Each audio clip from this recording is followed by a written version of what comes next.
Hi, this is Kat from Magoosh, and I'm actually recording this video, as you can see, from my home in Berkeley, California. The world has been in quite a tumultuous time the past few weeks, as we all know.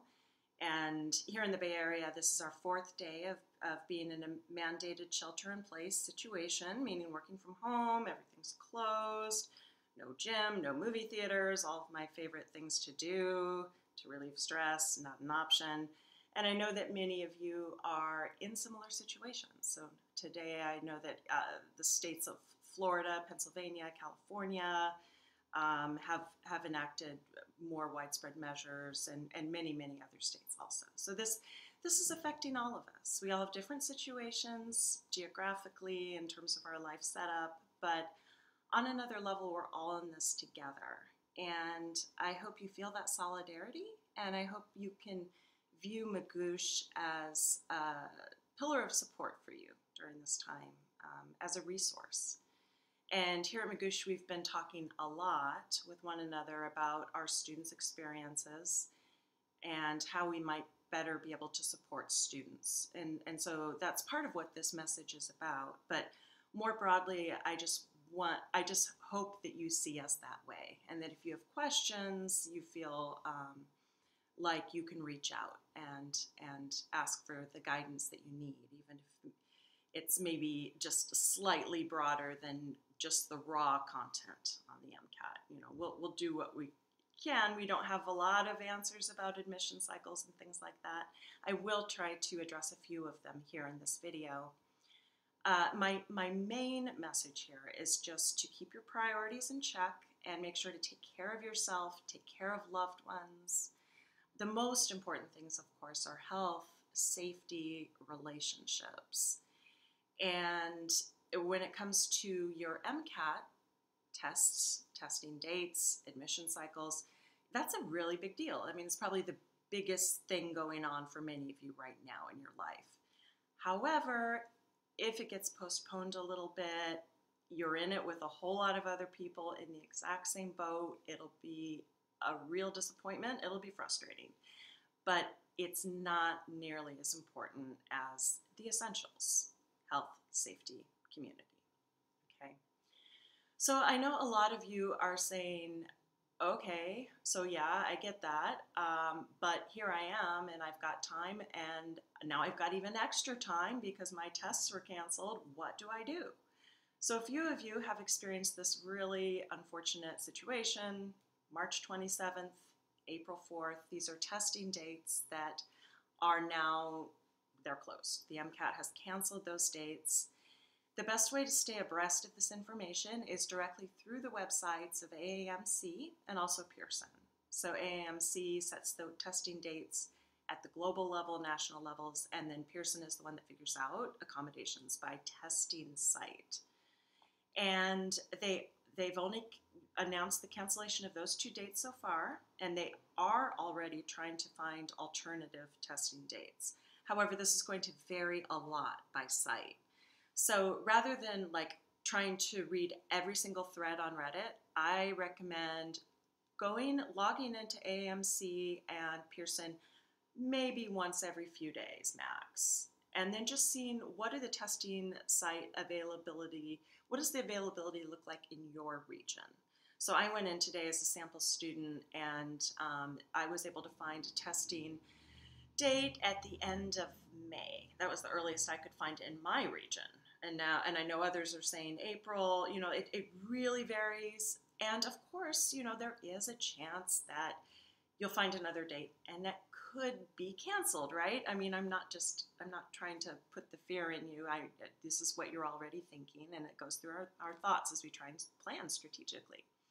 So what I recommend doing is finding, I think anything in May is really going to be okay. So many of you might have read that April is the latest that you should take the MCAT if you want to enter 2021 fall med school. The admission cycle is almost certainly going to be pushed back. There have been some murmurs around that based on the enormous number of students this is affecting. Things will be pushed back. So kind of get over that idea of April as being the last possible day, because that's not how it's going to work. It will be extended. I don't know how long, and I don't know all the details. I know a lot of you are concerned about rolling admissions. So what does this mean for rolling admissions? We don't know yet. Do remember that you can submit your application without your MCAT scores, and a lot of people will be doing that. So keep on track, apply as normal. If possible, if you were going to submit in June, still plan on submitting in June. And if you now have extra time to study, well, a couple tips for you on that. First of all, ease back in slowly. Most of you probably were in the midst of studying. Most of you probably still had several weeks, and I'm guessing that a lot of who I'm talking to right now are people who have upcoming test dates, maybe that haven't all been canceled yet, but you're wondering, could this be a possibility? Proceed as if you will be taking the test on the date that you are registered for. If your test date was canceled, nail in a date, lock something in. Yeah, it might get canceled again. That doesn't matter. You need to just come up with a date, get what you can, do the best you can, and then put your focus and your energy toward what matters more, which is thinking about, okay, so how do I strategically go forward from here? It's not going to be compulsively checking to see what testing dates have been canceled. You will find out about that. It's figuring out how to stay focused in an environment where everybody else is kind of unraveling a little bit, okay? So if you are in a situation, your health's okay, your family's okay, you know that you can study, you're just having difficulties kind of getting the stamina to do so, I recommend easing in slowly. 30 minutes to start. After 30 minutes, take a break. Even if you feel like you can go another 30 minutes, doesn't matter. If you haven't been studying for a few days, 30 minutes is your maximum. Then take a break, then come back for an hour, and ease in slowly like that. Number 2, this probably isn't the best time to practice your pacing by exam section techniques, because in times of stress, people are slower, they make more mistakes, they're less efficient, more distracted. And so if you really feel like pacing is the only thing left that you have to focus on, I would only pace by passage. So just set a timer for however many minutes per passage and work at that level. And then if you feel like you're doing okay, then you can maybe start doing full exam sections. Or you could do full exam sections, but go easy on yourself with the timing of it all, because it's likely that your timing has suffered a little bit. It might not have, but it's a high possibility. And then 3, what about content review? Well, you might find that you are kind of glued to your phone, your computer, your TV, trying to figure out what's going on in the world. And a lot of people give the great advice of unplugging for a little bit, trying to get away from it all. But I also equally like the train of thought, use your obsessions to your advantage. And so what does that mean? Well, if you look at what you still have left to review for content, does any of it overlap with what we're experiencing right now? So how well do you know RNA viruses? How about respiration? How about the relationships between the lungs and the kidney functions? Tons of sociology terms relevant right now, right? So globalization, healthcare delivery, mass media, herd behavior. Here are 2 for you that if you feel so compelled to research. Number 1, why is it that anti-malaria medication might have therapeutic value for COVID patients? So there's one you can go research and hopefully get some good MCAT knowledge solidified in there.